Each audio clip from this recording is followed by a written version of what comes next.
In the papers today, George Osborne's pension reforms, the centrepiece of his budget for savers, has come under attack, with analysts warning that this could harm the income of some retirees and pump up an already inflated housing market.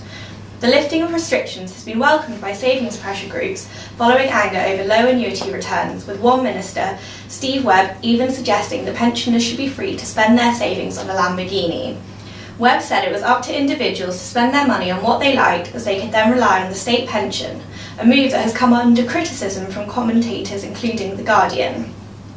James Lloyd, director of the Strategic Society Centre, described the move as a catastrophe, as some would hold savings in cash, others would squander their money, while others would invest in property, pushing up house prices further. In economics news, interest rates could rise within a year and risk going up sharply if inflation pressure begins to build, according to a Bank of England policymaker. Martin Wheel, an external member of the MPC, said yesterday his narrower view of spare capacity in the economy meant the UK would reach its full economic potential more quickly, triggering a rise in rates. At its February inflation report, the bank estimated that spare capacity was between 1% and 1.5% of GDP, and that this slack would be absorbed in 2017.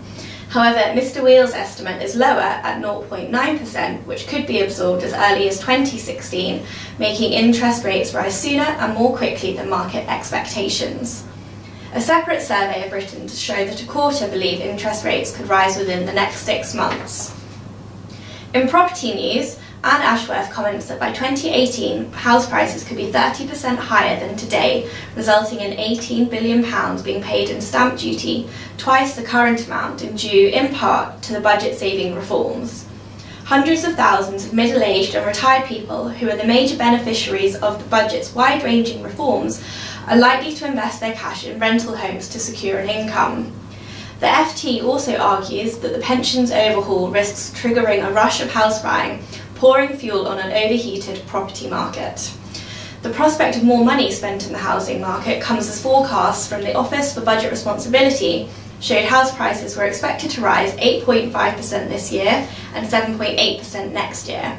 Stuart Law, Chief Executive of Assets, is quoted in The Times saying, "Property investment is still streets ahead compared to any other forms of investment returns, and will likely trigger a huge surge in buy-to-let." According to Savills, the private rented sector in the UK is now worth £989 billion, having risen by £79 billion last year.